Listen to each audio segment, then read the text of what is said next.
ഞാനിവിടെ വന്ന നാൾ മുതൽ ഇങ്ങനെ തന്നെ ഒരു അനുജന്റെ ഭാര്യയെ കാണുന്ന കണ്ണുകൊണ്ട് ഒരിക്കലും എന്നെ കണ്ടിട്ടില്ല.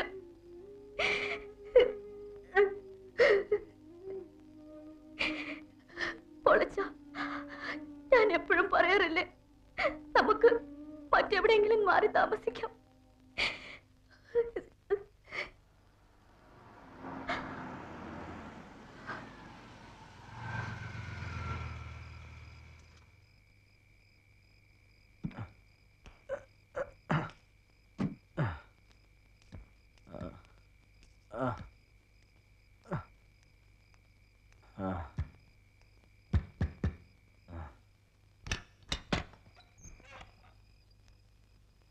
നീ കിടന്നു, ഞാൻ ഊണ് കഴിച്ചതാ.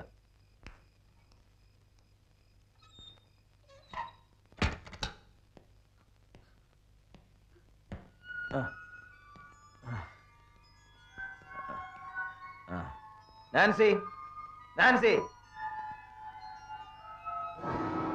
എന്നെ പേടിച്ചാണെന്നുള്ള പേരും പറഞ്ഞ് നീ പള്ളിക്കലേക്ക് പോയത് സണ്ണിയെ കാണാനായിരുന്നു അല്ലേ? പള്ളിപ്പറമ്പിലെ നിങ്ങളുടെ കൂടിക്കാഴ്ച തുടങ്ങിയിട്ട് എത്ര കാലമായടി? അവനുമായിട്ടുള്ള കല്യാണം തെറ്റിച്ച് എന്റെ അനിയൻ ചെറുക്കനെ കൊണ്ട് നിന്നെ കെട്ടിച്ചത് ഇങ്ങനെ ചിലതൊക്കെ മനസ്സിൽ കണ്ടോണ്ടാ.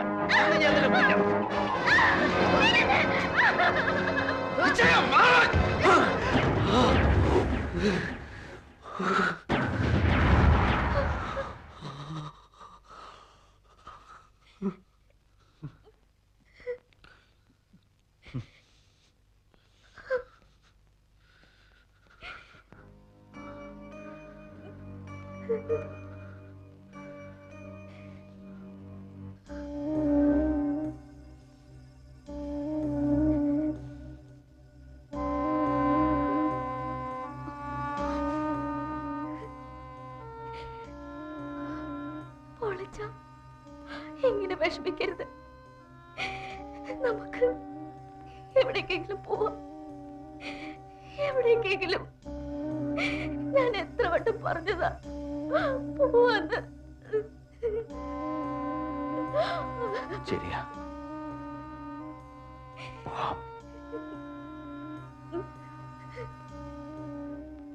പോവാം, പോണം.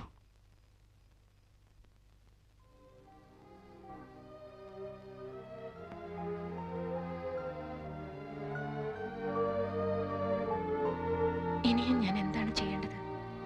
എന്താണ് പറയേണ്ടത്? എല്ലാം തീർന്നല്ലോ. ഇനി എനിക്ക് മടങ്ങാം അല്ലേ?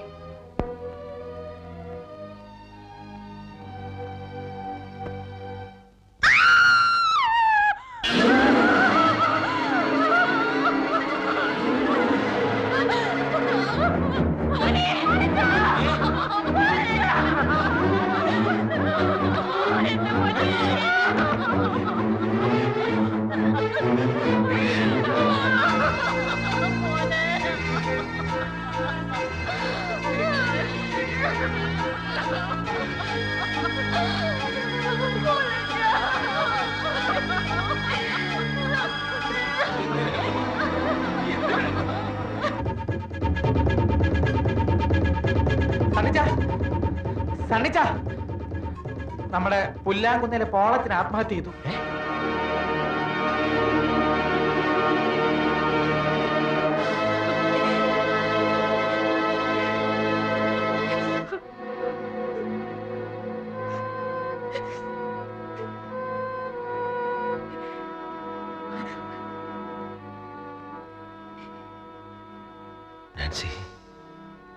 എന്റെ പോളച്ചന്റെ ദേഹത്ത് ഒരു നുള്ളു മണ്ണ് വീഴിക്കില്ലെന്ന് പറഞ്ഞിട്ടിപ്പോ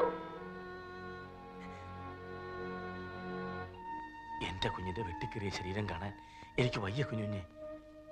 ഡോക്ടർ, ഞാൻ എന്ത് വേണമെങ്കിലും ചെയ്യാം, പ്ലീസ്. വരൂ ഡോക്ടർ.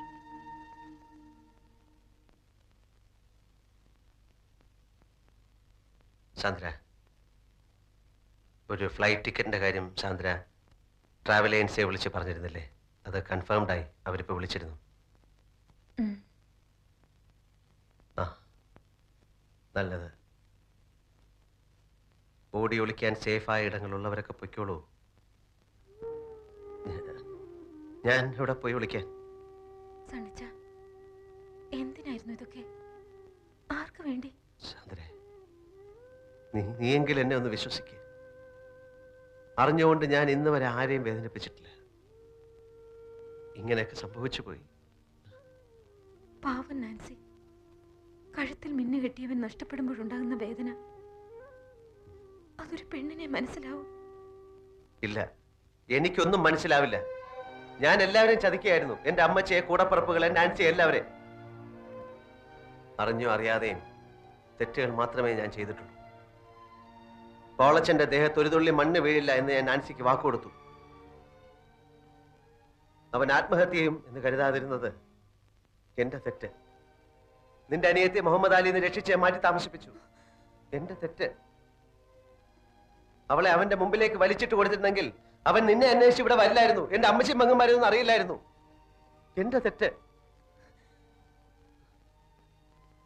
സണ്ണിച്ചനെ ഞാൻ കുറ്റപ്പെടുത്തുകയില്ല. വേദന കൊണ്ട് പറഞ്ഞു പോയത്. ഒന്നിലും വേദനിക്കാത്ത കരിങ്കല്ല് കൊണ്ടുള്ള മനുഷ്യനാണല്ലോ ഞാൻ. എനിക്കറിയാം, സണ്ണിച്ചനെ ഞാൻ മനസ്സിലാക്കിയ പോലെ ആരും മനസ്സിലാക്കിയിട്ടില്ല. അതെ, അതുകൊണ്ടാണല്ലോ ഈ നേരത്ത് പോകാൻ ഒരുങ്ങുന്നത്. പോകണം സണ്ണിച്ച, പോയേ തീരൂ. പക്ഷേ എനിക്കൊരിക്കലും സണ്ണിച്ചനെ മറക്കാൻ കഴിയില്ല. വഴി പിഴച്ചവളെങ്കിലും ഞാനും ഒരു പെണ്ണാണെന്ന് ആദ്യമായി തോന്നി തുടങ്ങിയത് സണ്ണിച്ചനിൽ നിന്ന്. ഒരിക്കലും മറക്കാതിരിക്കാൻ സണ്ണിച്ച എനിക്ക് ഒത്തിരി ഓർമ്മകൾ തന്നിട്ടുണ്ടല്ലോ. മിന്നുകെട്ട്, ഒന്നാം വിരുന്ന്, പിന്നെ എനിക്ക് മാത്രമായ ഒരു കുഞ്ഞ്. ആ കുഞ്ഞിനെ ഞാൻ വളർത്തും. അവൻ വളർന്ന് വലുതാവുമ്പോ അമ്മ അഭിനയിച്ച നാടകത്തിന്റെ കഥ മുഴുവൻ പറഞ്ഞു കൊടുക്കും.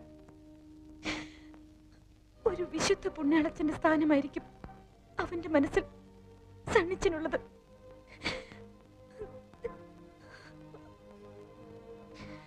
അമ്മച്ചിയോടും മോളിക്കുട്ടി സിസ്റ്ററോടും ഒക്കെ യാത്ര പറയാൻ നിൽക്കുന്നില്ല.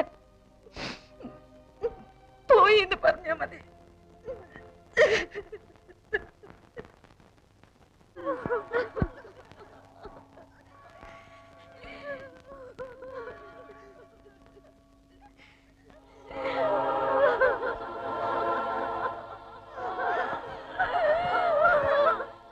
വേണ്ടാച്ചോ, ഞങ്ങൾ സമ്മതിക്കില്ല. ആത്മഹത്യ ചെയ്തവർക്ക് തിരുക്കർമ്മങ്ങൾ കൊടുക്കാനും അവരെ സിമറ്ററിൽ അടക്കം ചെയ്യാനും നമ്മുടെ സഭാ നിയമത്തിൽ പറഞ്ഞിട്ടില്ല. അങ്ങനെയുള്ളവരെ അടക്കാൻ തെമ്മാടി പറമ്പുണ്ട്. പ്രശ്നങ്ങൾ ഉണ്ടാക്കണോ? മുമ്പ് ഹൃദയസ്തംഭനം വന്ന് എന്റെ മടി കിടന്ന് മരിച്ച പാലോമുറ്റത്തെ ഇട്ടിച്ചന്റെ ശവം ഈ പള്ളിപ്പറമ്പിൽ എല്ലാവരുടെയും മുമ്പിൽ വെച്ച് വിലപേശിയത് ഞങ്ങൾ ആരും മറന്നിട്ടില്ല. അച്ചോ, ഈ ശവം ഇവിടെ അടക്കാൻ ഞങ്ങൾ സമ്മതിക്കില്ല. വേണ്ട പൈലി, വേണ്ട. അവനെ പള്ളിപ്പറമ്പിൽ അടക്കട്ടെ. അവൻ തൂങ്ങി മരിച്ചതല്ല, അവനെ കർത്താവ് വിളിച്ച. വേണ്ട, അതിന് നിന്റെ ശുപാർശ എനിക്ക് വേണ്ട. എന്റെ മോനെ തമ്മാടിപ്പറമ്പിൽ അടക്കണ വന്നാലും ഞാൻ അടക്കും. പക്ഷെ നിന്റെ അവതാരം കൊണ്ട് അവനെ പള്ളിപ്പറമ്പിൽ അടക്കട്ടടാ. ഇത്രയൊക്കെ ആയിട്ടും താൻ പഠിച്ചില്ല അല്ലേ?